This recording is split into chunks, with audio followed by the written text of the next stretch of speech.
welcome to Rose Red Homestead, and as you see, my daughter Cindy is here with us today, and we have a big announcement. Our book has launched. We are so excited. This has been such a fun book to do, and the name, can you see this? Is there a close enough up of this that you can see that? Yep.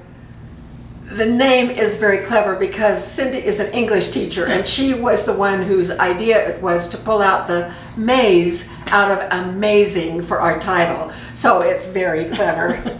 Or corny. That's bad. Okay, so we want to tell you just a little bit about it.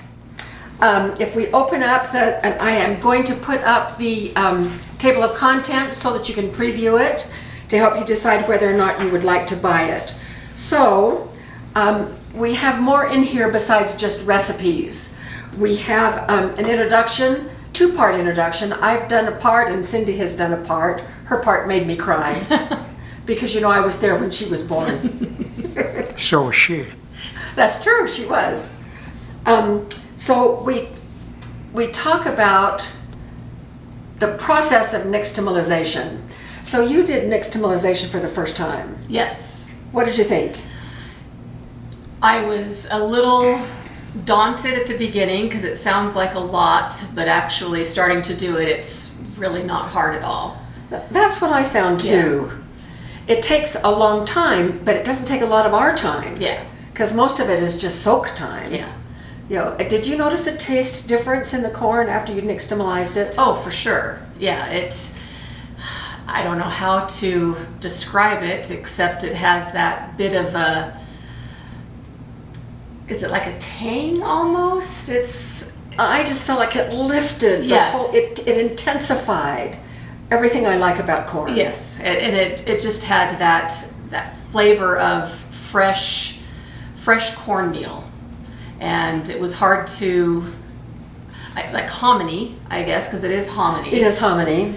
But yes, it definitely made everything rounder and fuller as far as the taste goes. I really noticed a difference. You know, just the other day, I had run out of my nixtamalized cornmeal, and so I just used regular cornmeal to make some cornbread. I had become so accustomed to the nixtamalized taste that, boy, did I notice a difference. Regular cornmeal just doesn't cut it with me. Yeah, it's bland. It's bland. It is. That's exactly right. It really is. So we talk a little bit about the process of nixtamalization of the corn, and then we talk about how to store it properly in your food storage. Then we have a set of recipes. The whole thing is 44 pages, 43 or 44? 44. 44 pages. And what experiences do you have with some of the recipes? Well, my favorite recipe, and it's the one that's most time consuming too, was the gorditas. And that's just because growing up, and we had a favorite restaurant where we would get gorditas from, and we tried several times over the last few decades to recreate that recipe. But we had never used our own nixtamalized corn, and so making it fresh, it made all the difference in the world. And I took that bite and yes, this is it. So that was my favorite. My husband's favorite was the corn nuts because he loves corn nuts, and so we decided to try to make homemade corn nuts, and they turned out great. You might think that all of the recipes in the book are all Mexican food, but we made a big effort to not do that. Of course, we included enchiladas, which is an all-time family favorite, and tamales as well, and tortillas, and making corn chips from tortillas. But there were other things too, like Cindy did herbed hominy and rice, and I did nixtamal with garden vegetables and lemon butter, which was a really nice side dish. So we have a lot of really interesting recipes that are not necessarily Mexican food, but that use the nixtamalized corn. And then at the end, we have, we included 2 sweets, and it was interesting. The taste of corn and cornmeal in sweets is very different. You Yes. didn't do it. Did you do any sweets? Well, I made a sweet version of the grits. Oh, that's There's right. a savory version and a sweet version, and so I can sweeten it up with honey and cinnamon. I like doing that, but or brown sugar would work too. But that's as close as I got to making sweets. So I tried 2 sweets. One was blueberry nixtamal and pecan crumble, which was really good. Didn't you like that, Jim? Yes, I did. It was very nice. But it was different tasting with that corn taste in there. And then just the other day we did nixtamal orange cake. And that's a poke cake, where you poke the cake and then you pour orange syrup down in the holes. I thought that was really good too. Yeah, it was. Then we did a little section on off-grid cooking and baking, because so much of these recipes required, or you could easily do with off-grid cooking and baking. And then there's a little page about the authors. That's us. Yes.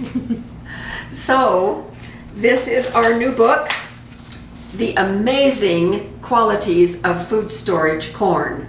And we tell the story of why these properties are so amazing, because they are not known even today all across the world. Relatively few people even know how to nixtamalize corn. You can buy masa in the store. You can buy masa harina. What is masa harina? Is that corn flour? Corn flour. Is that what that means? Cindy speaks Spanish. And but connecting the two with the nixtamalization process was actually new for both of us. Yes.